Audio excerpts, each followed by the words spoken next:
बहुत समय पहले की बात है।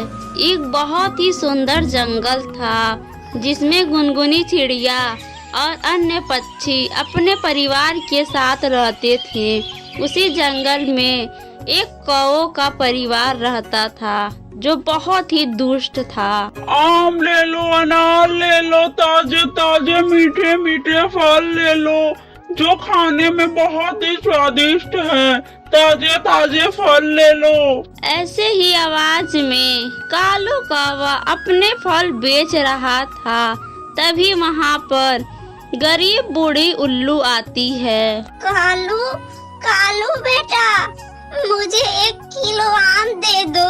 हाँ हाँ, क्यों नहीं बूढ़ी माँ, एकदम ताजा है मेरा फल और बहुत ही स्वादिष्ट भी है। रुके, अभी देता हूँ 1 किलो आम। कालू कौवा 1 किलो ताजा ताजा आम पैक करके बूढ़ी उल्लू को देता है। कालू कालू बेटा, तुम मेरे बेटे के समान हो। आज मेरे पास पैसे नहीं हैं, इस फल को ले जाने दो। मैं तुम्हें इस फल के पैसे कुछ दिनों में दे दूंगी। क्या कहा बुढ़िया? चल रख मेरे ताजे ताजे फल। मैं यहाँ फ्री में फल नहीं बेच रहा हूँ। ना जाने कहाँ कहाँ से आ जाते हैं ये गरीब लोग। चल अब निकल यहाँ से, गांव बसे ही नहीं लुटेरे पहले आ गए। कालू कौवे की इतनी बात सुनकर बूढ़ी उल्लू वहाँ से उदास होकर चली जाती है। बेटी, तुम दोपहर में पीने के लिए पानी तालाब से लेते आना। मैं तुम्हारे पिताजी के लिए खाना लेकर दुकान पर जा रही हूँ। मम्मा मम्मा, मैं भी आपके साथ दुकान पर चलूंगी। नहीं नहीं बेटी, तू नहीं जा सकती दुकान पर। तुम्हारे पिताजी नाराज हो जाएंगे। नैना कौवी अपने पति के लिए खाना लेकर दुकान पर जाती है। कालू कालू जी, आप खाना खा लो। क्या कोई फल बिका? क्या कोई ग्राहक आया था दुकान पर? नहीं नहीं नैना, अभी एक फल भी नहीं बिका। सुबह से चिल्ला चिल्ला के मैं थक चुका हूँ। एक बूढ़ी उल्लू आई थी आम लेने, लेकिन उसके पास भी रुपए नहीं थे। वो बूढ़ी उल्लू उधार फल ले जाना चाहती थी। फिर कालू कौवा खाना खाने लगता है और नैना कौवी फल बेचने लगती है। आम ले लो, अनार ले लो, ताजे ताजे मीठे मीठे फल ले लो। अमरूद ले लो, अंगूर ले लो ताजे ताजे फल ले लो। पता नहीं आज जंगल के सभी पक्षी कहाँ चले गए हैं।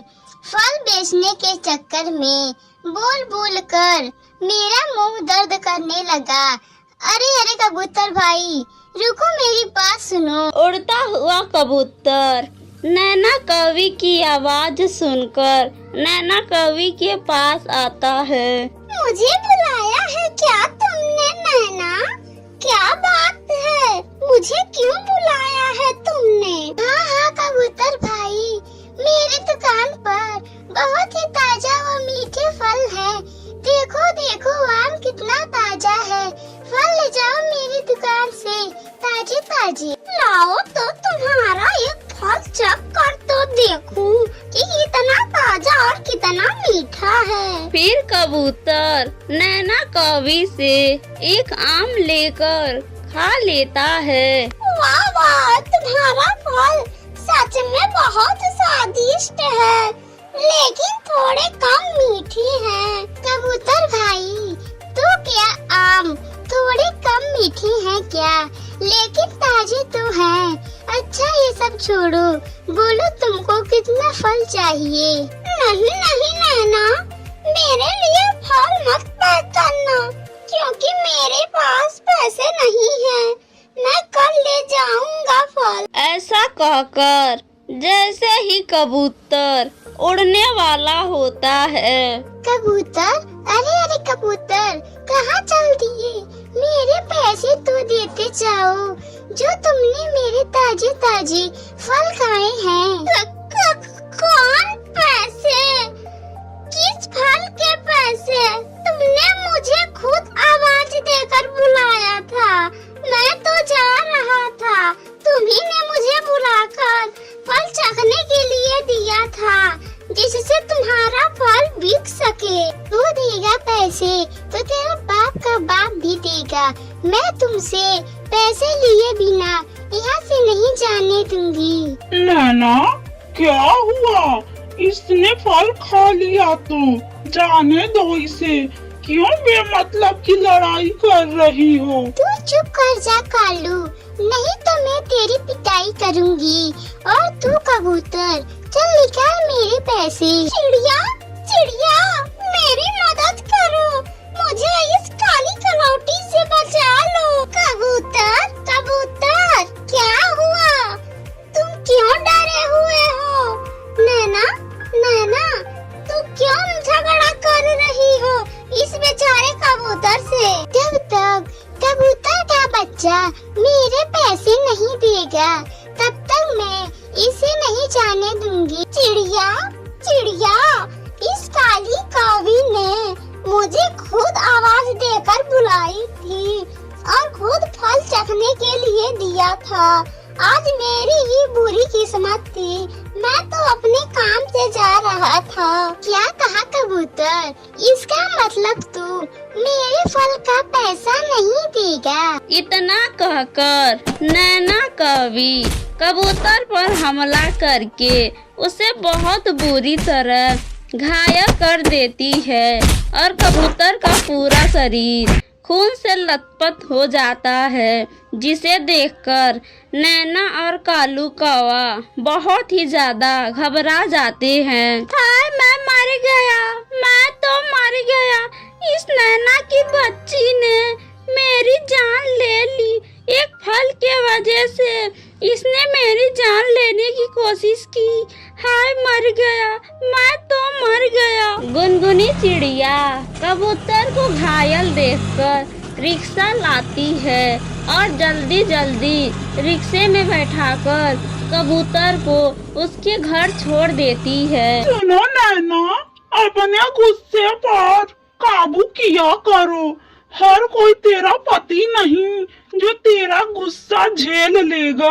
तू चुप कर जा रे कालू, अभी मेरा गुस्सा थोड़ा भी कम नहीं हुआ है। कहीं मैं गुस्से में तेरा भरता ना बना दूं। मेरे पति की ये हाल जिसने भी किया है, मैं उसे नहीं छोड़ूंगी। मैं उसे कभी नहीं माफ करूंगी। तुम्हारा बहुत बहुत धन्यवाद गुनगुनी चिड़िया, जो तुमने मेरे घायल पति को घर लाकर पहुंचाई हो। मेरे शरीर में बहुत तेज दर्द हो रहा है, कृपया मुझे दवा दो। कबूतरी बहन, तुम चील भाई से दवा लाकर कबूतर भाई को खिला दो और उनके शरीर पर दवा लगा दो। ऐसे ही कुछ हफ्ते गुजर जाते हैं। कालू, अब तो हमारी फल अब अच्छे से बिकने वाली नहीं है। हम अब कोई दूसरा काम कर लेते हैं। अब हम ऐसा करते हैं कि कोई और बिजनेस कर लेते हैं। अगर तुम अपने गुस्से पर काबू नहीं करोगी, हर किसी ग्राहक से हमेशा लड़ती झगड़ती रहोगी, तो हमारा कोई भी बिजनेस नहीं चलेगा। क्या करूं कालू जी, मुझे अपने गुस्से पर काबू ही नहीं होता है। कालू जी, क्यों न अब हम ऐसा करें, जंगल से लकड़ियां लाकर बेची, क्योंकि अब कुछ ही दिनों में सर्दियों का मौसम आने वाला है। सही कह रही हो नैना, अपने जंगल के पास के जंगल में बहुत सारे सूखे पेड़ हैं, जिनका लकड़ियां हम मुफ्त में लाकर उन्हें बाजार में बेचकर अच्छा पैसा कमाएंगे। फिर उसी दिन से कालू और नैना दूसरे जंगल से सूखे लकड़ियाँ लाकर बाजार में बेचने लगते हैं। लकड़ियाँ ले लो, सूखे सूखे लकड़ियाँ ले लो, जिससे तुम्हारे घर सर्दी में गर्म हो जाएंगे। नैना कवि, मुझे एक गट्ठर लकड़ियाँ दे दो। तुम्हारी ये लकड़ियाँ बहुत ही अच्छे व सूखे लग रहे हैं। तभी सूखे लकड़ियों को देखकर तोता भी वहाँ आ जाता है। कालू भाई, मुझे 3 गट्ठर लकड़ियाँ दे दो। ऐसे ही कालू और नैना का बिजनेस अच्छा खासा चलने लगता है। ऐसे ही एक दिन कालू कौवा और नैना कौवी लकड़ी तोड़ने जाते हैं। कालू कौवा लकड़ी तोड़ने लगता है और उसे नीचे गिराने लगता है। नीचे से नैना कौवी लकड़ी को इकट्ठा करके उनका गट्ठर बना रही थी। तभी पेड़ पर से एक डाली टूटकर नैना कौवी के ऊपर गिर जाती है। हाय रे, मैं मर गई। कालू, मेरी मदद करो, मुझे इससे बाहर निकालो, नहीं तो मैं मर जाऊंगी। कालू तुरंत आता है और कोशिश करता है टहनी को हटाने के लिए, लेकिन कालू से वह टहनी जरा भी नहीं हिलता है। तभी वहाँ से गुनगुनी चिड़िया अपने घर जा रही थी। तभी नैना कवि को टहनी के नीचे घायल देखकर तुरंत ही वहाँ आ जाती है। चिड़िया चिड़िया, मेरी सहायता करो, मेरी पत्नी की जान बचाने में, कृपया इस टहनी को हटाने में मेरी मदद करो। गुनगुनी चिड़िया और कालू जी, अगर और कुछ देर तक मैं टहनियों के नीचे रही तो मेरी जान निकल जाएगी। कालू भाई, आप एक तरफ से टहनी को हटाएं और मैं दूसरे तरफ से टहनी को हटाती हूँ। गुनगुनी चिड़िया और कालू कौवा नैना को बाहर निकालने के लिए बहुत कोशिश करते हैं, मगर वो दोनों असफल हो जाते हैं। अब तो केवल एक ही लोग हैं जो नैना को अपने ताकत से बाहर निकाल सकता है, वो है कबूतर। मैं जा रही हूँ कबूतर भाई को बुलाने। अरे गुनगुनी चिड़िया, मत जाओ कबूतर को बुलाने, वो नहीं आएगा। मैं उससे झगड़ा करके उसे बहुत मारा था, जिसके कारण वो बहुत बुरी तरीके से घायल हो गया था।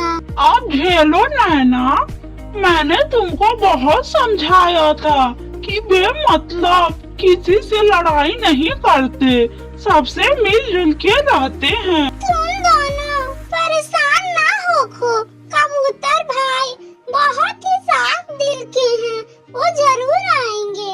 मैं उन्हें अभी बुलाकर लाती हूँ। गुनगुनी चिड़िया कबूतर को बुलाने चली जाती है। कबूतर भाई जल्दी चले, नैना कवि एक टहनी के नीचे दब गई है। आप अपने ताकत से नैना कवि की जान बचा लें, उसकी मदद करें कबूतर भाई। अरे नहीं, मैं नहीं जाऊंगा गुनगुनी चिड़िया। उस नैना की बच्ची ने मुझे एक आम के लिए बहुत बुरे तरीके से मारा था। कबूतर जी, उस बात को छोड़ें, गुनगुनी चिड़िया की बात मान लें। आप जाएं और नैना कवि की मदद करें। फिर कबूतर गुनगुनी चिड़िया की बात मान जाता है और चिड़िया के साथ नैना की मदद करने चला जाता है। कबूतर भाई जल्दी से इस टहनी से नैना कवि को बाहर निकालें। फिर कबूतर अपने ताकत से नैना कवि को टहनी से बाहर निकालकर उसकी जान बचा लेता है। कबूतर भाई, मुझे माफ कर दे, मैं अपने किए पर बहुत ज्यादा शर्मिंदा हूँ। मैं आगे से किसी भी पक्षी से झगड़ा नहीं करूँगी, सबसे अच्छे व्यवहार बनाकर रहूँगी। फिर कबूतर नैना कौवी को माफ कर देता है और सभी पक्षी मिलजुल कर खुशी खुशी रहने लगते हैं।